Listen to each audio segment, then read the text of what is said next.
Videonya sudah selesai, Pak.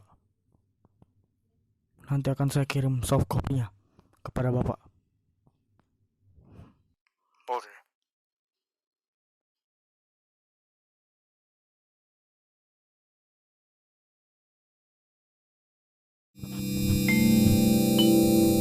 Pancasila menjadi satu hal yang wajib diucapkan dan dilafalkan maupun dihafalkan saat terjadi upacara bendera pada setiap hari Senin. Namun, Pancasila tidak selamanya diamalkan. Sebagai tujuan hidup, Pancasila tidak selalu diterapkan di dalam hidup bangsa Indonesia.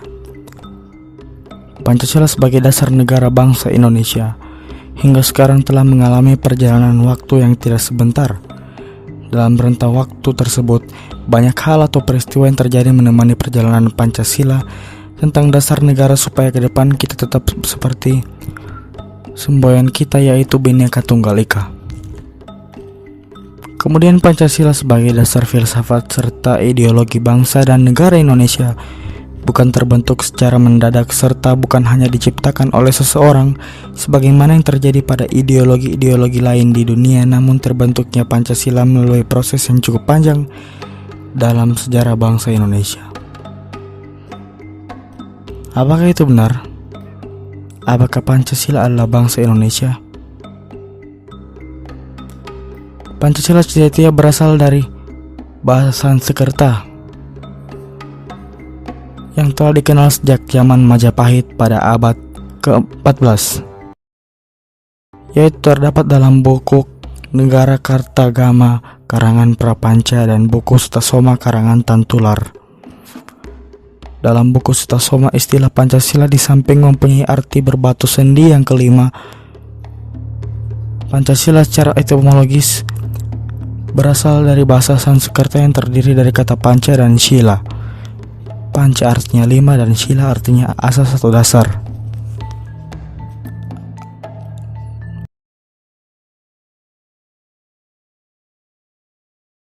Warga negara Indonesia sudah pasti mengetahui kelima sila tersebut.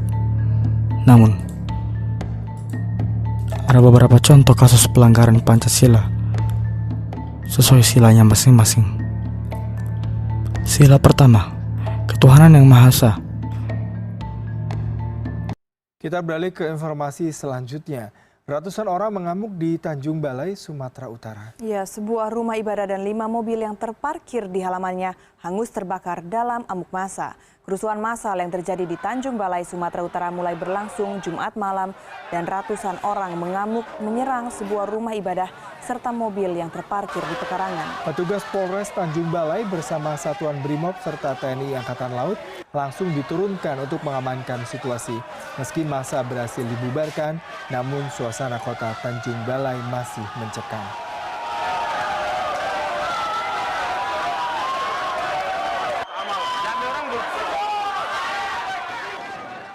Dan untuk mengetahui lebih lanjut tentang peristiwa pembakaran tersebut, kami telah terhubung dengan jurnalis Transmedia Syahriful Gandhi di Tanjung Balai, Sumatera Utara. Syahriful, bagaimana perkembangan terbaru di sana? Selamat pagi, Yuda, Nita. Kondisi terakhir di kota Tanjung Balai, Sumatera Utara sudah mulai kondisif.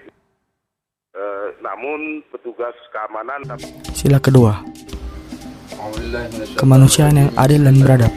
Bismillahirrahmanirrahim. Assalamualaikum warahmatullahi wabarakatuh. Waalaikumsalam. Puji dan syukur sama-sama kita ucapkan kepada Allah Subhanahu wa taala. Selawat dan salam kepada Rasulullah sallallahu alaihi wasallam serta keluarga dan sahabat beliau yang setia sekalian. Penghormatan saya kepada ayahanda dan bunda, kepada alim ulama, dan terutama yang di sini kepada seluruh kepala-kepala bagian masing-masing. Dan penghormatan saya kepada Sila ketiga, Persatuan Indonesia. Polisi amankan 34 orang simpatisan organisasi Papua Merdeka. Bawa bendera bintang kejora ke dalam gereja, 4 mahasiswa diamankan.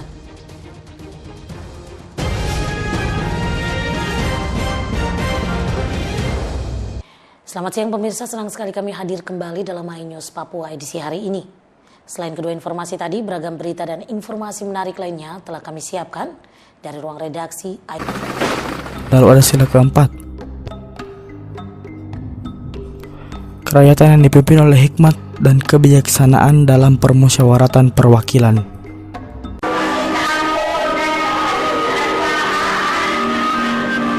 Asiani alias Muaris, nenek berusia 70 tahun ini bersimpu menangis di depan Majelis Hakim Pengadilan Negeri Situbondo, Jawa Timur. Ia memohon keadilan dari hakim atas kasus yang didakwa kepadanya. Asiani didakwa mencuri 7 batang kayu jati di lahannya sendiri. Atas tuduhan itu, nenek Asiani diancam hukuman 5 tahun penjara. Kasus penebangan ini terjadi 5 tahun lalu. Pihak perhutani melaporkan kasus ini pada Agustus 2014 lalu. Meski bukti kepemilikan lahan telah diperkuat dengan keterangan dari kepala desa, namun kasus ini tetap dilanjutkan oleh penyidik. Nenek Asiani ditahan penyidik sejak 15 Desember 2014 hingga saat ini. Buktinya kita punya bukti, letteran buku kerawangan, buku tanah desa, yang itu juga dikuatkan oleh surat keterangan kepala desa bahwa tanah itu adalah milik Bu Muaris, warisan dari bapaknya, dan juga ditunjukkan oleh kepala desa. Sila kelima, keadilan sosial bagi seluruh rakyat Indonesia. Peristiwa 10 November dikenal sebagai titik balik semua pertempuran di Indonesia. Tewasnya 2 jenderal Inggris juga mencatatkan pertempuran ini sebagai pertempuran terbuka dan terbesar di Indonesia setelah proklamasi kemerdekaan. Begitu banyaknya sosok warga Indonesia yang telah mengorbankan jiwa raga dan harta untuk perebutan kemerdekaan. Lantas bagaimanakah nasib mereka sekarang? Kami hadirkan informasinya. Saya Bukhari, asal dari Pasuruan. Puisi istimewa namanya Koko Besu untuk menghadapi gerakan-gerakan orang luar yang ada di Surabaya. Gerakannya sudah terbatas, pendengarannya sudah berkurang, bicaranya juga sudah tak begitu jelas. Namun dari kilat matanya, semangat 45 masih terpancar. Adil bagi Jadi, seluruh rakyat Indonesia. apa sikap semua kita Sampai seperti yang banyak dalam sekarang, hukum terasa tajam ke bawah, Jadi, tapi tumpul ke atas. apa tanggapan kita semua dalam menanggapi hal tersebut? Istilah Semua tersebut hal ini muncul penyimpangan dari dalam mulai Pancasila. banyaknya pengenaan vonis hukuman yang dirasa Apa yang harus tidak dilakukan? adil antara kaum kasta bawah Tergantung dengan kaum kasta pilihanmu. atas. Nah, jadi maksudnya hukum tajam ke bawah, tumpul ke atas itu kalau masyarakat biasa-biasa, apalagi orang miskin yang melanggar hukum, meskipun nggak fatal-fatal banget, dia bakal dikasih hukuman yang benar-benar sesuai undang-undang tanpa ada belas kasihan.